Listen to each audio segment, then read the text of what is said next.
Une boule de lumière bleue, appelée éclair blanc, est apparue derrière leur maison quelques instants après un autre phénomène. Cette brève apparition a laissé les témoins perplexes quant à la nature de ce qu'ils avaient vu sur ce lac isolé du Moyen-Orient.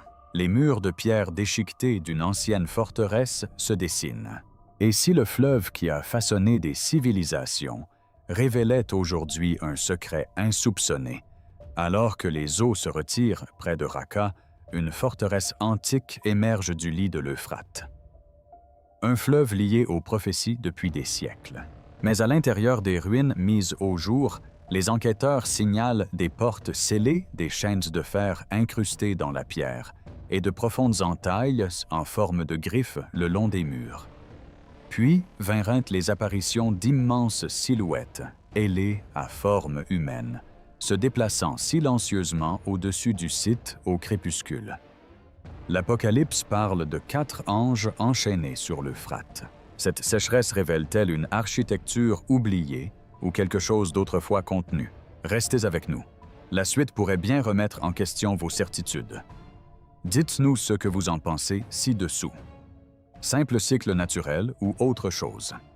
Des pêcheurs près de Raqqa ont remarqué le changement avant même les autorités. Les barques en bois qui flottaient autrefois librement raclaient désormais les sédiments à nu. Les vasières s'étendaient. Le courant ralentissait, puis remontait des eaux de l'Euphrate qui se retiraient. Des pierres apparurent. Pas des gravats épars, pas des débris quelconques. Des murs. D'imposants murs défensifs qui barraient le lit de la rivière, a découvert leurs fondations ancrées dans la terre, comme s'ils avaient attendu des siècles pour respirer à nouveau. Une ancienne forteresse riveraine, longtemps engloutie sous les eaux du réservoir, se dressait baignée par la lumière du soleil. Son contour était indubitable. Angles fortifiés, plateformes surélevées et maçonnerie soigneusement agencée conçue pour la protection et le contrôle. Pendant des décennies, cette structure avait dormi sous la surface. Désormais, l'histoire était mise au jour. Les premières évaluations des chercheurs régionaux suggèrent que les vestiges pourraient remonter à l'époque des Abbassades, probablement entre le 8e et le 13e siècle. Des forteresses comme celle-ci gardaient autrefois des points de passage stratégiques le long du fleuve, protégeant les routes commerciales et assurant le contrôle des déplacements et de l'approvisionnement. Son emplacement près de Raqqa était stratégique, contrôler le fleuve, c'était contrôler sa propre survie. Mais ce sont les détails découverts à l'intérieur qui ont suscité le plus d'intérêt. Dans une pièce intérieure, les enquêteurs ont relevé de profondes entailles, creusées dans les murs de pierre. De longues rayures irrégulières étaient regroupées près d'une porte renforcée. Le long de ce même seuil, de faibles inscriptions apparaissaient sous des couches de plâtre durci, comme si l'entrée avait été jadis délibérément scellée. Des anneaux de fer étaient incrustés dans la maçonnerie. Des fragments de chaînes corrodées étaient incrustés dans le sol. Les historiens rappellent que les forteresses médiévales comportaient souvent des cellules de détention. Les prisonniers y étaient enchaînés. Les portes étaient scellées. Les marques de griffure peuvent être dues à des outils à l'érosion ou à des gestes désespérés. Chaque élément s'inscrit dans un schéma historique connu. Pourtant, le récit a basculé lorsque des témoignages oculaires ont émergé des soirées suivant la découverte. Plusieurs personnes ont affirmé avoir aperçu au-dessus de la forteresse délabrée d'énormes silhouettes ailées se déplaçant dans le ciel au crépuscule. Ni des oiseaux, ni des drones. Elles ont décrit des silhouettes à l'allure humaine, aux épaules larges, aux ailes allongées, déployées, glissant lentement dans la lumière déclinante. Les silhouettes semblaient plus grandes que n'importe quelle rapace connue leur contour nettement humanoïde. Aucune vidéo authentifiée ne confirme ces affirmations. La distorsion optique au crépuscule peut exagérer les proportions. Les particules de poussière, les ondes de chaleur émanant de la roche exposée et les illusions de perspective peuvent transformer des avions lointains ou des animaux sauvages ordinaires en formes que l'esprit interprète différemment. La perception humaine. surtout dans un contexte émotionnel intense, comble les lacunes par des images puissantes. Mais le symbolisme a profondément marqué les esprits. Les traditions anciennes parlent d'anges déchus d'être précipités, enchaînés, prisonniers des ténèbres. Certaines interprétations de textes prophétiques décrivent des entités spirituelles confinées jusqu'à des temps fixés. L'image de chêne enchâssée dans la pierre de chambre scellée, se rouvrant comme un fleuve prophétique s'asséchant, et les récits de formes ailées imposantes planant au-dessus ont créé une convergence de symboles difficiles à ignorer pour certains. Dans la littérature théologique, les anges déchus sont souvent dépeints non seulement comme des êtres rebelles, mais aussi comme des forces associées à la tromperie, au pouvoir et au jugement. Leur libération dans les interprétations symboliques représente un bouleversement, un conflit spirituel se manifestant à travers des événements terrestres. Pourtant, la plupart des érudits privilégient la métaphore au spectacle littéral. L'imagerie apocalyptique est riche, poétique, et vise à transmettre des vérités morales et spirituelles plutôt qu'à décrire des apparitions physiques. Cependant, le facteur temps intensifie la perception. Le niveau de l'eau a considérablement baissé ces dernières années en raison de la sécheresse de la gestion des barrages en amont et des variations climatiques. Les ingénieurs peuvent expliquer les phénomènes physiques.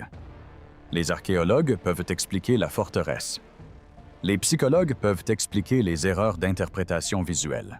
Mais lorsque le cours d'un fleuve longtemps associé à la prophétie se retire, lorsque des chambres scellées et des chaînes émergent de ses profondeurs, et lorsque des récits de formes humanoïdes ailées se répandent sur le même horizon, l'imagination et la théologie s'entremêlent.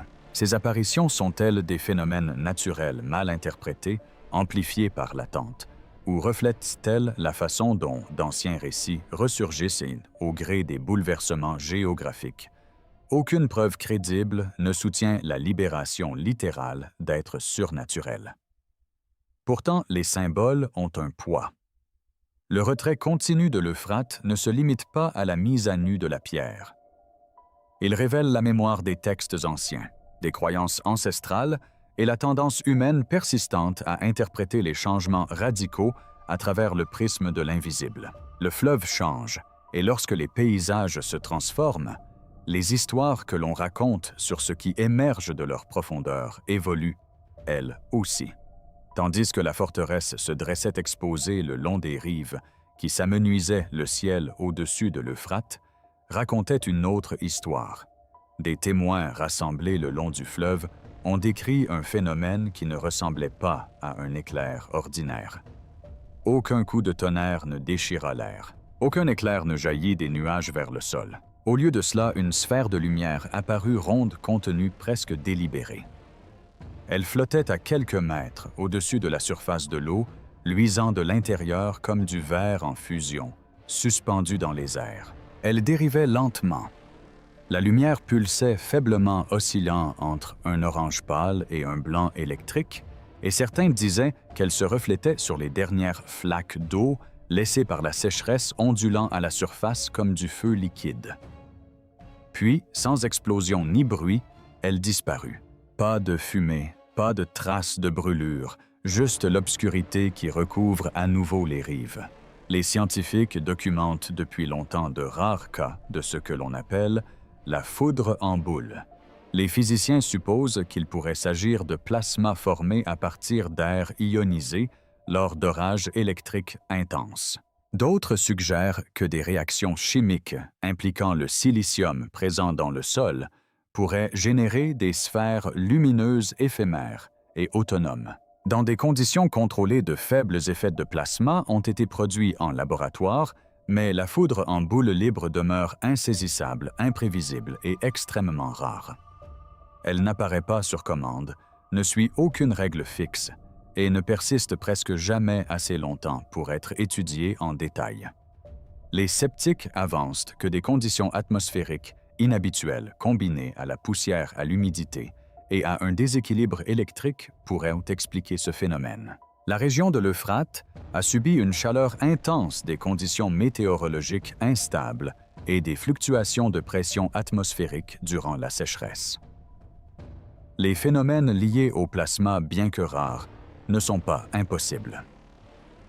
Cependant, il ne s'agissait pas d'un endroit comme les autres. L'Apocalypse 16:12 évoque l'assèchement de l'Euphrate lors des événements finaux. Pendant des siècles, ce verset est resté abstrait symbolique pour certains, littéral pour d'autres. Aujourd'hui, le niveau du fleuve baisse visiblement. D'anciennes grottes émergent des falaises à nu. Les remparts de la forteresse se dressent à découvert, et soudain, au-dessus de ce même fleuve, une sphère de lumière semble flotter. Coïncidence phénomène atmosphérique ou encore une réflexion plus profonde? L'histoire montre que des phénomènes naturels inhabituels accompagnent souvent les périodes de bouleversement, éruptions solaires, aurores boréales, étranges, lumière inexpliquée. La science recherche des schémas et des mécanismes. La foi recherche un sens et un message. Les deux ne sont pas toujours en conflit, mais ils soulèvent des questions différentes. Il pourrait simplement s'agir de plasma interagissant avec un environnement chargé. Mais lorsque l'eau se retire d'un fleuve mentionné dans les Écritures prophétiques, lorsque des structures enfouies émergent de sa surface, et lorsque la lumière se manifeste silencieusement au-dessus de son courant, l'interprétation devient inévitable. La vraie question n'est pas de savoir si la physique peut l'expliquer. La vraie question est de savoir si nous y prêtons attention. Si ce récit vous a fait réfléchir, aimez la vidéo. Partagez votre point de vue dans les commentaires et abonnez-vous pour rester avec nous, car nos prochaines révélations pourraient être encore plus profondes. Les rapports n'ont pas commencé sous les meilleurs auspices. Ils commencèrent par observer le mouvement de la surface de l'Euphrate sur un tronçon calme après le coucher du soleil. Les riverains décrivirent des mouvements anormaux. L'air était immobile. Aucun vent ne soufflait sur l'eau. Pourtant, des vagues déferlaient depuis un point central lourd et déterminé, comme si une force immense avait déplacé le courant depuis les profondeurs. Au départ, les observateurs ont supposé que des débris s'étaient détachés en amont, un arbre effondré, une structure submergée qui s'est écroulée. Mais ceux qui sont restés sur place insistent sur le fait que le mouvement s'est déplacé à contre-courant lentement, de façon contrôlée et puissante. Certains ont affirmé avoir aperçu une forme sous la surface. Indéfinie, partiellement invisible, juste une masse sombre, glissant sous le faible reflet de la lune. Lorsqu'elle s'est déplacée, l'eau a gonflé vers le haut avant de se calmer à nouveau. D'après eux, le bruit n'était pas un plouf, mais une vague sourde et profonde, comme un poids qui s'enfonce dans un liquide. Aucune preuve biologique avérée de la présence d'une nouvelle espèce aquatique de grande taille dans cette région n'a été trouvée.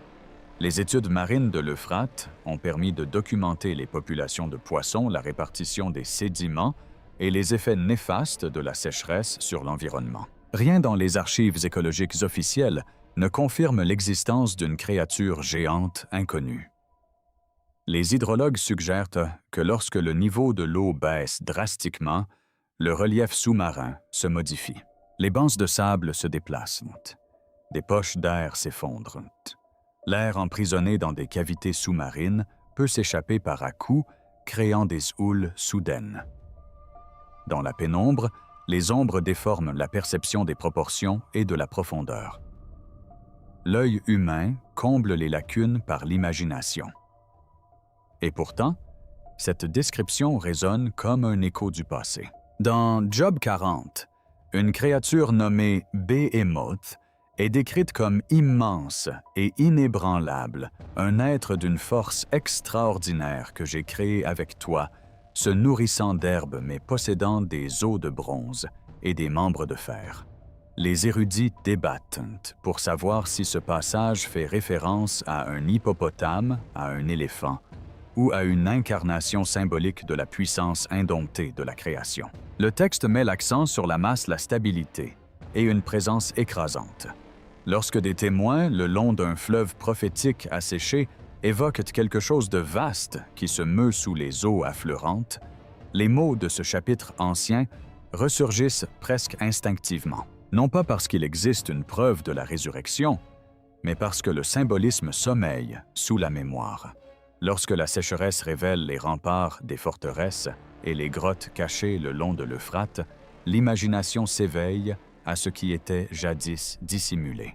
Quand l'eau se retire, elle ne découvre pas seulement la pierre, elle révèle des récits. Les mots anciens retrouvent un nouveau sens. Les métaphores ancestrales retrouvent leur pertinence. L'esprit cherche des schémas dans l'inconnu. Serait-ce dû au déplacement des sédiments ou à une distorsion optique? C'est fort probable.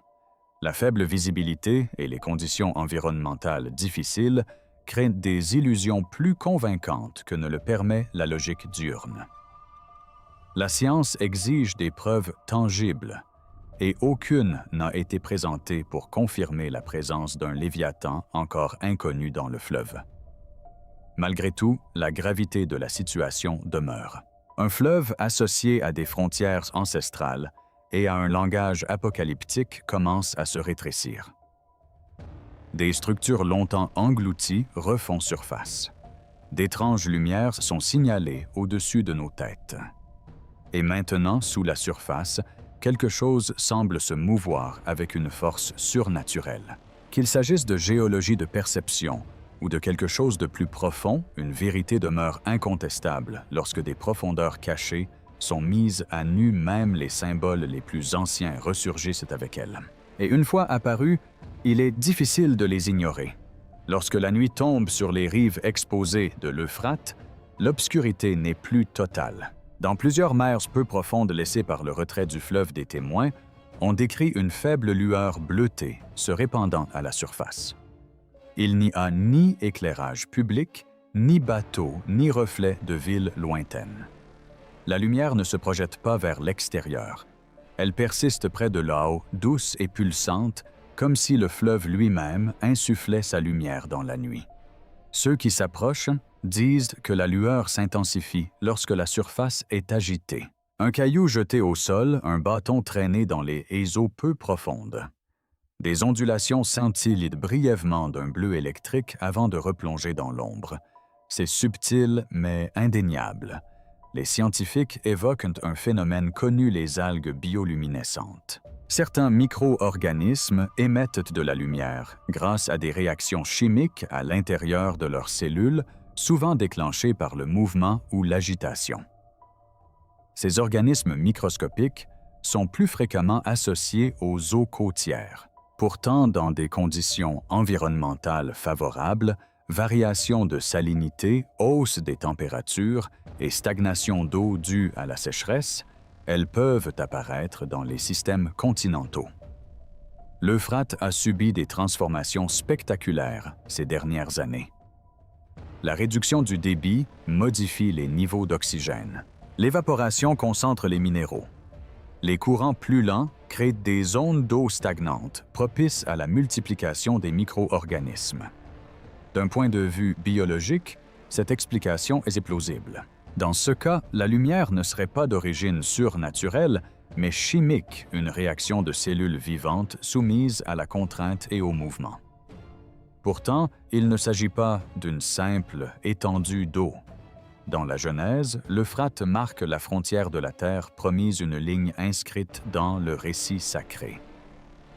Dans l'Apocalypse 16:12, il est de nouveau mentionné cette fois comme le fleuve qui s'assèche lors du déroulement des événements de la fin des temps. À travers les siècles, sa présence dans les Écritures lui a conféré une dimension symbolique qui dépasse sa seule dimension géographique. Aujourd'hui, alors que la sécheresse met à nu son lit et fragmente son cours en bassins isolés, la lumière se fait sur ce qui subsiste. Pour de nombreux croyants, cette image est difficile à ignorer. Dans Exode 13:21, la lumière guide un peuple à travers le désert, le feu dans la nuit précédant la délivrance. Dans Jean 15, la lumière brille dans les ténèbres, annonçant la révélation avant la transformation. Bibliquement, l'illumination précède souvent la manifestation. Elle précède le mouvement, le jugement, le changement. Ainsi, lorsqu'un fleuve prophétique s'assombrit, tout en s'illuminant par endroits d'éclat bleu, son interprétation dépasse le cadre de la microbiologie. S'agit-il simplement d'algues réagissant à un déséquilibre environnemental? Ou bien cette image résonne-t-elle parce que la lumière émergeant des ténèbres a toujours signifié quelque chose de plus profond? La science peut mesurer les organismes, analyser la composition chimique de l'eau et retracer les réactions cellulaires à l'origine de cette lueur. La foi, elle interprète les phénomènes différemment, s'interrogeant non seulement sur le comment, mais aussi sur le pourquoi. Désormais, une rivière asséchée associée à une prophétie commence à émettre une faible lueur bleue dans la nuit. D'anciennes frontières se révèlent. Des symboles autrefois confinés aux Écritures prennent une dimension géographique tangible. Peut-être est-ce la biologie qui s'adapte à la sécheresse. Mais lorsque la lumière jaillit des dernières eaux d'un fleuve chargé de récits sacrés, une question plus profonde demeure: qu'est-ce qui, en cet instant, est mis en lumière? Alors que l'Euphrate se rétrécit d'année en année, son lit révèle une toute autre histoire.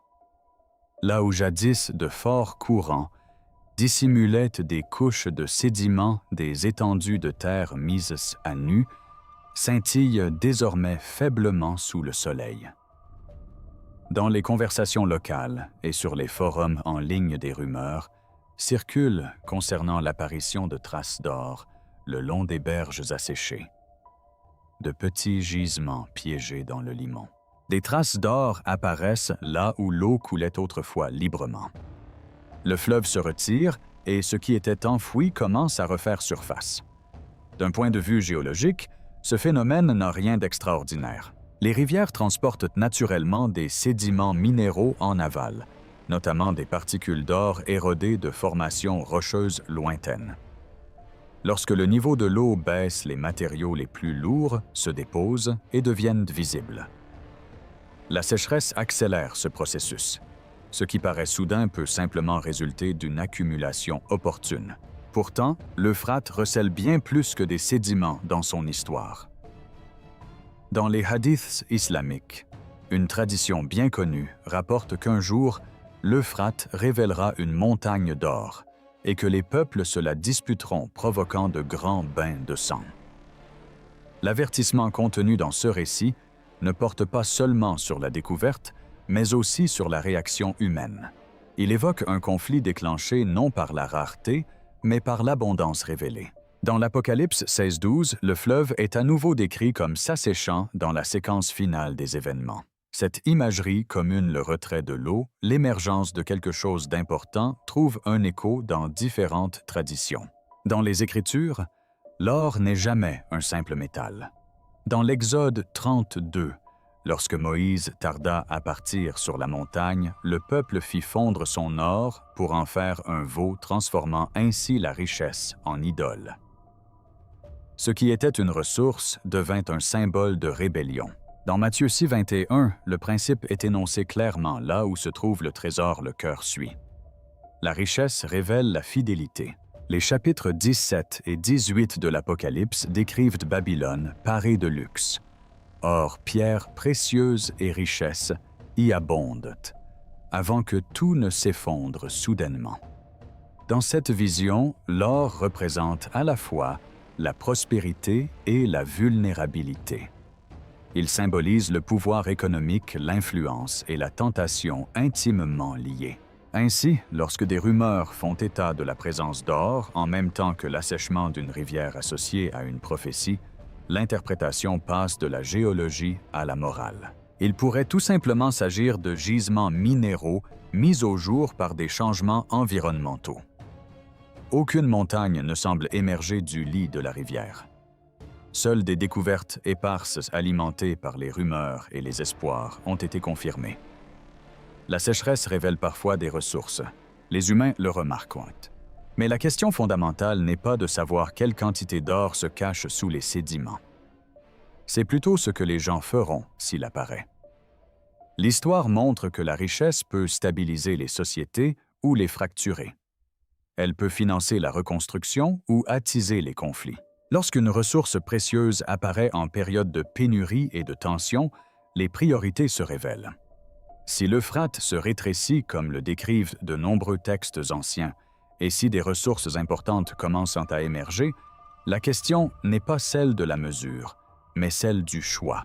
Nos cœurs se tourneront-ils vers l'accumulation, le contrôle et la compétition, ou vers quelque chose qui transcende le gain matériel?